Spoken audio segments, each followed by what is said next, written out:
ధర్మపీఠం ప్రేక్షకులకి నమస్కారం. రాజకీయాలు ఈ అంశం ఆసక్తి లేని వారంటూ ఎవరు ఉండరేమో కదా. అది ఆంధ్ర అయినా అమెరికా అయినా ఎక్కడైనా ఒకటే. ఆ వేడే అటువంటిది. ఎంత చల్లని ప్రాంతమైన రాజకీయాలంటే వేడెక్కేస్తాయి.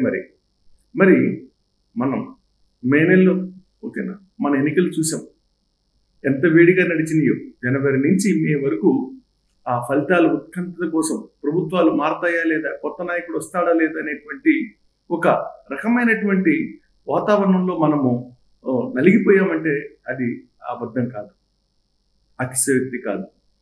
మరి ఇక్కడే ఆంధ్రాలోనే ఇలా ఉంటే పరిస్థితి సాధారణ ఎన్నికల్లో.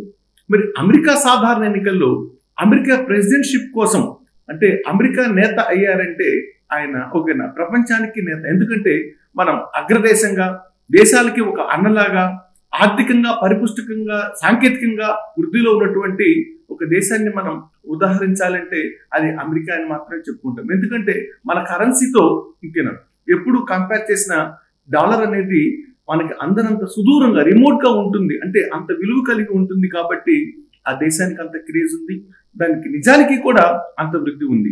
మరి అలాంటి దేశ రాజకీయాల్లో మన దేశానికి సంబంధించినటువంటి సంతతి వారు ఎంతో మంది చక్రం తిప్పుతున్నారు. అక్కడ సెనేటర్లు అయ్యారు, ఇంకొకటి అయ్యారు అని చెప్పేసి మనం ఎన్నో చూస్తున్నాం. ఇలాంటి తరుణంలో అమెరికా రాజకీయాల్లో నవంబర్లో జరగబోయేటువంటి ఎన్నికలకు సంబంధించి 2024లో జరిగేటువంటి ఎన్నికల్లో మార్పు ఉండబోతుందా, అసలు ఉంటుందా లేదా? ఒకవేళ ఉంటే అంటే ఈసారి మరి అమెరికా ఎన్నికల్లో అధ్యక్ష ఎన్నికల్లో మరీ ముఖ్యంగా ట్రంప్ మళ్ళీ పోటీ చేయబోతున్నారు అనేటువంటి ఒక వార్త వినిపిస్తుంది. మనం రోజు వార్తలు చూస్తూనే ఉంటున్నాం. ట్రంప్ గెలిస్తే మన భారతీయులకి కలిగే లాభాలేంటి, నష్టాలేంటి?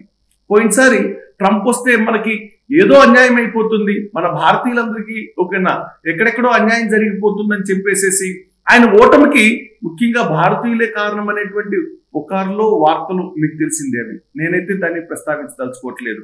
అయితే ఇలాంటి విషయాల గురించి మన భారతదేశం నుంచి మరీ ముఖ్యంగా మన గుంటూరు నగరం నుంచి అమెరికాకి వెళ్ళి అక్కడే స్థిరపడి అక్కడ పాస్పోర్ట్తో కలిగి ఉండి అక్కడ సిటిజన్షిప్ని కలిగి ఉన్నటువంటి ఇకృతి వెంకట్ గారు మన ముందు ఈ రోజున మన ధర్మపీఠం స్టూడియోకి విచ్చేస్తున్నారు. సార్ నమస్కారం అండి. నమస్తే అండి. వెంకట్ గారు, మీరు ఆంధ్ర నుంచి అమెరికాకి అసలు ఎప్పుడు ప్రయాణించారు, ఎందుకు ప్రయాణం చేయాల్సి వచ్చింది, అక్కడ ఎందుకు స్థిరపడి అక్కడ నివాసిగా అంటే అమెరికన్ పౌరుడిగా మీరు ఎందుకు కొనసాగుతున్నారు? నేను బేసిక్ ఐఎమ్ ఫ్రమ్ గుంటూరు. నేను గుంటూరులో Hindu college graduation and masters Nagarjuna university చేసి తెనాలి ఒక కాలేజీలో ఆల్మోస్ట్ ఒక 9 years lecture and head of department work చేసిన తర్వాత సరే అమెరికా వెళ్ళాలి అని అమెరికా వెళ్ళిపోయాను. 1999లో వెళ్ళిపోయాను అమెరికాకి. 2008 ఐ థింక్ 9లో నాకు గ్రీన్ కార్డ్ వచ్చేసింది. ఆ తర్వాత సిటిజన్షిప్ తీసుకున్నాను. Now I'm American citizen. I don't have Indian passport, I have American passport. So ఎందుకు వెళ్ళాను అంటే ఒకటే reason, America is land of opportunities అని ఒకటి ఫస్ట్ది. రెండవది ఇందాక మీరు చెప్పారు financial, $1 is equal to 82 rupees. That's the reason. ఆ ఒక రీజనే. అదే $1 ఈజ్ ఈక్వల్ టు ₹1 అనుకోండి, నేను ఖచ్చితంగా ఇక్కడే ఉండేవాడినేమో. ఇంకా జనాలు చెప్తారు, చాలామంది చెప్తారు, కానీ అమెరికా వెళ్ళేటువంటి వాళ్ళు 90% మంది బికాస్ ఆఫ్ దట్ కన్వర్షన్ అక్కడ ఒక $1000 సంపాదిస్తే ఇంత అవుతుంది అనేటువంటి భావంతోనే వెళ్ళాం. వెళ్ళిన తర్వాత quality of life, quality of standards, everything. So citizenship తీసుకున్నాము. ఇప్పటికి కూడా still I'm thinking I want to come to India permanently or I want to stay there itself. నేను ఇంకా డిసైడ్ చేసుకోలేదు. మా పిల్లలిద్దరు డాక్టర్స్, వాళ్ళు అక్కడే ఉన్నారు అమెరికాలోనే. So as of now I'm travelling from both countries, India and America. అంటే మీ జీవన ప్రయాణంలో మీ అమెరికాకు సంబంధించినటువంటి ఈ విషయాల్ని తెలియజేస్తుంటే చాలా స్ఫూర్తిదాయకంగా, చాలా వివరణాత్మకంగా, అర్థవంతంగా, ఆనందంగా ఉందండి. అయితే ఇప్పుడు ఈ రాజకీయాలకు సంబంధించి మరి మీకు సందర్భం అయినా కాకపోయినా కామన్గా ఒక బస్సు ప్రయాణంలోనూ రైలు ప్రయాణంలోనూ మనం తోటి వారితో ఖచ్చితంగా రాజకీయాలని ప్రస్తావిస్తుంటాం. ఈ రోజున ప్రతి ఇద్దరు వ్యక్తులు కలిస్తే ఆ ఇద్దరిలో ఒక వాక్యం మట్టికి ఖచ్చితంగా రాజకీయాలకు సంబంధించి ఉంటుందంటలో ఎలాంటి సందేహం లేదు. కాబట్టి మనం కూడా ఈ రోజున అమెరికా రాజకీయాల గురించి ఆమె చర్చించడంలో ఏమాత్రం తప్పు లేదనే ఉద్దేశంతోనే నేను మిమ్మల్ని ఒక ప్రశ్న అడగదలుచుకున్నాను. ఏంటండి, ఈ 2024 నవంబర్లో జరగబోయేటువంటి అమెరికా ఎన్నికల్లో ట్రంప్ గెలవచ్చా? గెలిస్తే మరి ప్రభుత్వం మారి ట్రంప్ అనే నాయకుడు మళ్ళీ ప్రెసిడెంట్ ఆఫ్ అమెరికాగా మారినట్లయితే ఆయన ఓకేనా? ఏంటి మన భారతీయులకు వచ్చేటువంటి ప్రయోజనాలేంటి లేక నష్టాలేంటో కాస్త వివరించండి. ఒకటి, అమెరికా అనేటువంటిది like A capitalistic economy. In this capitalistic economy interest rates బాగా పెరిగిపోయాయి, క్లోజ్ టు 8%. మామూలుగా 3%, 4% ఉండేటువంటి ఇంట్రెస్ట్ రేట్స్ ఇవాళ 8% పెరిగిపోయాయి. అన్ఎంప్లాయ్మెంట్ రేటు చాలా ఎక్కువ పెరిగిపోయింది. These two are major factors to get so కాబట్టి నా personal opinion, the chances are very much very high to win Trump as a president again. That's the one reason. Trump గెలిస్తే ఇండియన్స్కి ఏమవుతుంది, ఏమి కాదు అనేది ప్రెసిడెంట్ క్లింటన్, ఆ తర్వాత ఒబామా, తర్వాత బుష్ ఎక్సెట్రా ఎవరు వచ్చినా కూడా ఏమీ కాదు. ఎవరికి కాదు అంటే లీగల్గా అమెరికా వచ్చేటువంటి వాళ్ళకి, లీగల్గా I'm using that word again, లీగల్గా అమెరికా వచ్చేటువంటి మన దేశం నుంచి అమెరికా వెళ్ళే వాళ్ళు అందరూ కూడా 99% ఆఫ్ పీపుల్ వెళ్ళటం వరకు లీగల్గానే వెళ్తారు. మళ్ళీ అక్కడికి పోయిన తర్వాత ఏం చేస్తారని పక్కన పెట్టేద్దాం. లీగల్గా వెళ్ళే వాళ్ళకి మాత్రం ట్రంప్ ఏ రోజు కూడా నెగిటివ్గా మాట్లాడలేదు, 100% మాట్లాడలేదు. ఇల్లీగల్గా వచ్చేటువంటి వాళ్ళు మన వాళ్ళు కాదు కదా, మెక్సికో నుంచి బార్డర్ క్రాస్ చేసి వచ్చేవాళ్ళు, లేకపోతే కెనడా నుంచి ఆ స్నోలో పడి వచ్చేటువంటి వాళ్ళు, వాళ్ళని ఆపడానికి ప్రయత్నం చేస్తున్నారు. ఆ మెక్సికో నుంచి వచ్చేవాళ్ళు కూడా డ్రగ్స్ ఇంకోటి ఉంది కాబట్టి లైక్ ఆపాల్సిన అవసరం ఖచ్చితంగా ఉంటుంది. ఎందుకంటే కాబట్టి నాకు తెలిసినంత వరకు నా ఉద్దేశం 100% ట్రంప్ గెలిచినా కూడా లీగల్ ఇమిగ్రెంట్స్కి, లీగల్గా వచ్చేటువంటి వాళ్ళకి ఎలాంటి ఇబ్బంది కూడా ఉండదు, 100% ఉండదు. ఇల్లీగల్గా మన వాళ్ళు వెళ్ళరు కాబట్టి that is the situation behind it is. అయితే నిర్భయంగా మన భారతీయులు, ముఖ్యంగా ఆంధ్రులు, అటు విద్య కోసం కానీ ఇటు ఉద్యోగాల కోసం కానీ ఈ అమెరికా ప్రయాణం సాగించడానికి ఎలాంటి అభ్యంతరం లేదనేది మీరు సుస్పష్టంగా చెప్పబోతున్నారంటారు. 200% అండి, 100% కాదు, 200% ఇబ్బంది ఏమీ లేదు. ప్లస్ ఇవాళ స్టూడెంట్స్ వాళ్ళు వస్తున్నారు చాలామంది, ట్రంప్ అది ఇది అంటున్నారు. రిసెషన్ సిమ్టమ్స్ కనపడుతున్నాయి. రిసెషన్ అనేటువంటిది ఉంటే 1 year 2 years ఉండొచ్చు.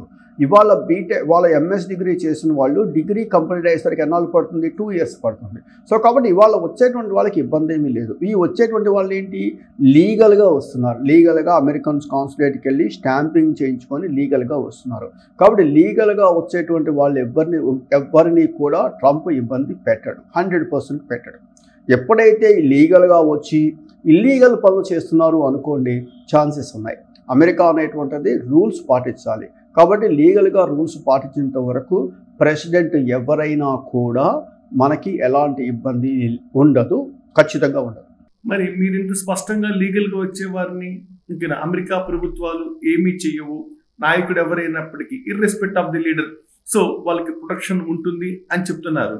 కానీ కేవలం ఉద్యోగాల కోసమే వెళ్ళి ఓకేనా, అధిక సంపాదనకి ఆశపడి అక్కడే స్థిరపడాలనుకునే వారికి ఒక అమెరికాని మన ఓకేనా, ఇక్కడ తెలంగాణలో ఎక్కడైతే మనం ఒక లీడర్ని ప్రత్యేక ఉద్యమకారుడిగా వచ్చి ఒక రాష్ట్ర నాయకుడిగా ఈ ముఖ్యమంత్రిగా అయినటువంటి కేసీఆర్ ఎలా అయితే ఆంధ్ర భాగం అని చెప్పేసి ఆయన ఆంధ్ర ప్రజల్ని తరిమి వేశాడో, అలాగే ట్రంప్ కూడా ఆ అమెరికా ఏతరులు ఎవరైతే ఉన్నారో అంటే ఇతర దేశాల నుంచి వచ్చిన వారందరినీ కూడా తరిమేసేసి కేవలం అక్కడ ఓకేనా అమెరికన్లకే ప్రాధాన్యత ఇస్తారు అనేటువంటి ఒక వార్త ఉంది, అంటే ప్రజలు అనుకున్నటువంటి భావన ఉంది.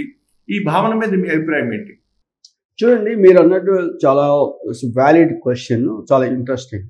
ఇప్పుడు నా జర్నీలో నేను 90 ఐ థింక్ ఎంఎస్సి కంప్లీట్ అవగానే నేను హైదరాబాద్ ఇంటర్వ్యూకి వెళ్ళాను.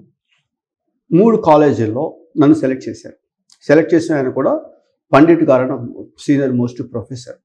ఆయన అడిగారు, ఎందుకు నీకు ఆ కాలేజీలో సెలెక్ట్ అయ్యావు కదా, ఎందుకు ఇక్కడ రాలేదని. సార్, ముగ్గురులో ఇద్దరిని సెలెక్ట్ చేయమని మీరు పెట్టారు సార్, నేను 2nd place, 3rd place ఏమో ఉస్మాన్ యూనివర్సిటీ వాళ్ళు. నా సర్టిఫికేట్స్ నాగార్జున యూనివర్సిటీ చూడగా నన్ను పక్కన పెట్టేశారు. అంటే ఏంటి 1990లోనే నేను ఆంధ్ర తెలంగాణ అటువంటి ఒక ఫీలింగ్ నేను ఫేస్ చేశాను. ఇప్పుడు ఆ 3 కాలేజీల పేర్లు చెప్పడం ఇష్టం లేదు నాకు. 3 కాలేజీల్లో పనిచేసే లెక్చరర్ ఫస్ట్ ప్లేసు, సెకండ్ నా ప్లేసు, థర్డ్ ఇంకోతని ప్లేసు.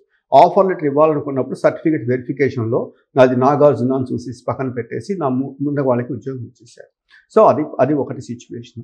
అమెరికాలో పుట్టి, అమెరికాలో పెరిగి, అమెరికాలో చదువుకుని, అమెరికన్ సిటిజన్షిప్ ఉన్నటువంటి వాళ్ళకి ప్రాధాన్యత ఇవ్వటంలో ఎలాంటి తప్పు లేదు. ఫస్ట్ ఆఫ్ ఆల్ మనం వెళ్ళేటువంటి వాళ్ళు ఏం చేస్తున్నారు, పర్పస్ ఆఫ్ విజిట్ అని రాస్తారు. స్టూడెంట్స్ ఏం రాస్తారు, పర్పస్ ఆఫ్ విజిట్ అని చెప్పేసి రాస్తారు.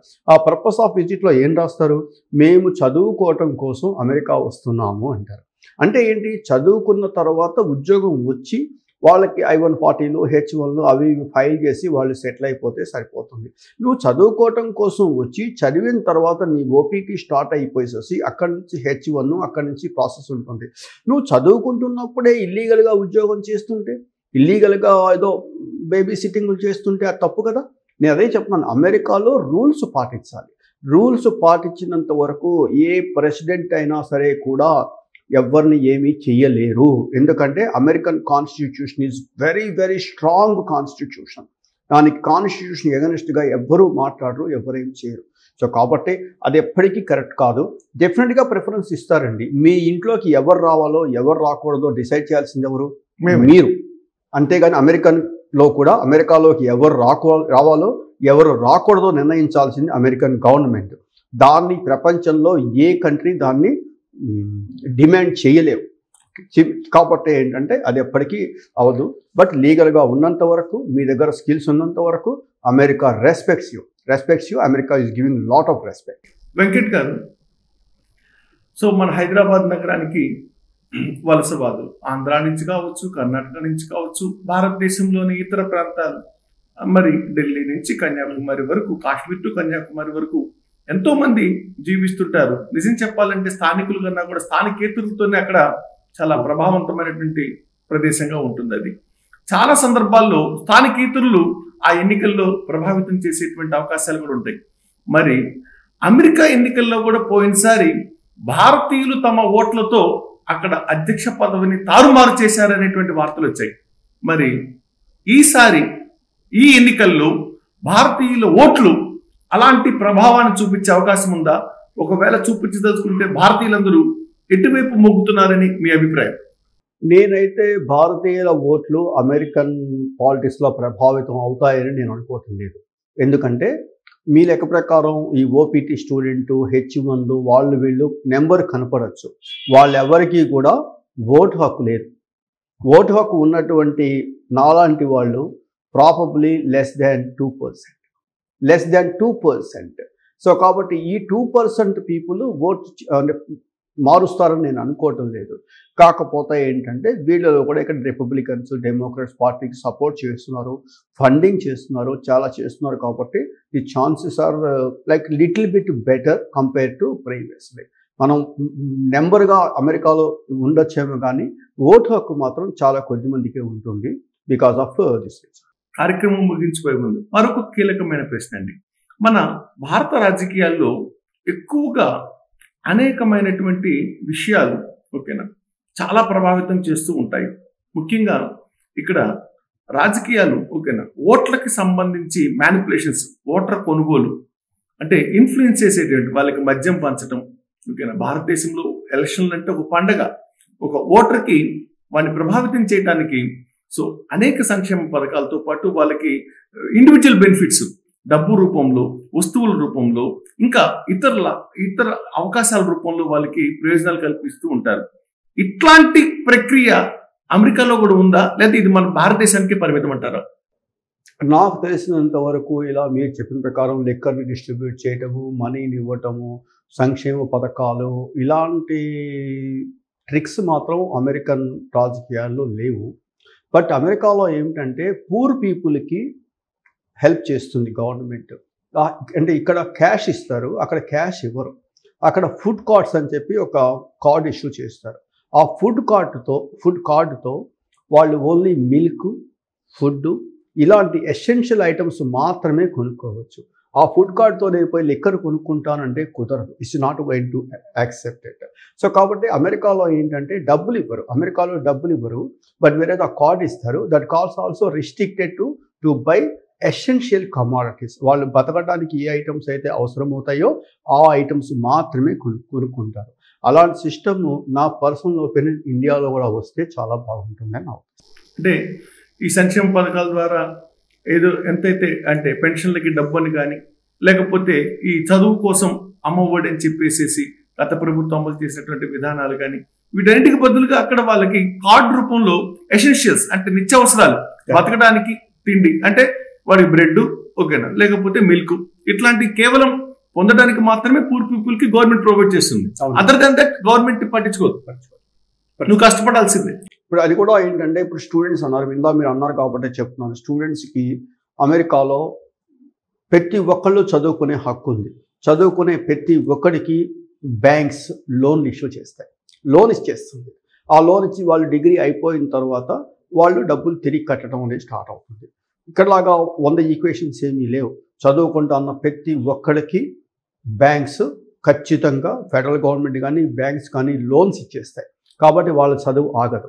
చదువుకోవాలి, అప్పు తీసుకున్నారు కదా తిరిగి డబ్బులు కట్టాలి అనే భావన వాళ్ళలో డెవలప్ అవుతుంది. మనం ఎప్పుడైనా సరే ఒక స్టెప్, మీరు అడుగుతున్నారు కాబట్టి చెప్తున్నాను, మనం ఒక స్టెప్ ఫ్రీ ఇస్తున్నాము అంటే మనం వాళ్ళని 2 స్టెప్పులు వెనక్కి తీసుకెళ్ళిపోతున్నట్టే. That is my personal opinion. Thank you. Okay, క్లుప్తంగా అయినా అనేక విషయాల్ని ముఖ్యంగా భారత రాజకీయాలకి అమెరికా రాజకీయాలకి భారత ఓటర్లకి ఓకేనా అలాగే అమెరికా ఓటర్లకి ఉన్నటువంటి వ్యత్యాసాలని అలాగే అమెరికా ప్రభుత్వం మారితే ఆంధ్రులకి కలిగి ఓకేనా ముఖ్యంగా భారతీయుల్లో భాగమేనంటే ఆంధ్రులు వీరు కలిగేటువంటి లాభ నష్టాలని చాలా సుస్పష్టంగా క్లుప్తంగా మీరు మాకు విశదీకరించినందుకు మా ధర్మపీఠం ప్రేక్షకుల తరపున ముఖ్యంగా మా యాజమాన్యం అలాగే మా టీం అందరి తరపున మీకు ధన్యవాదాలు తెలుపుతున్నామండి. నమస్కారం సార్. నమస్తే. Thank you. Thanks very much.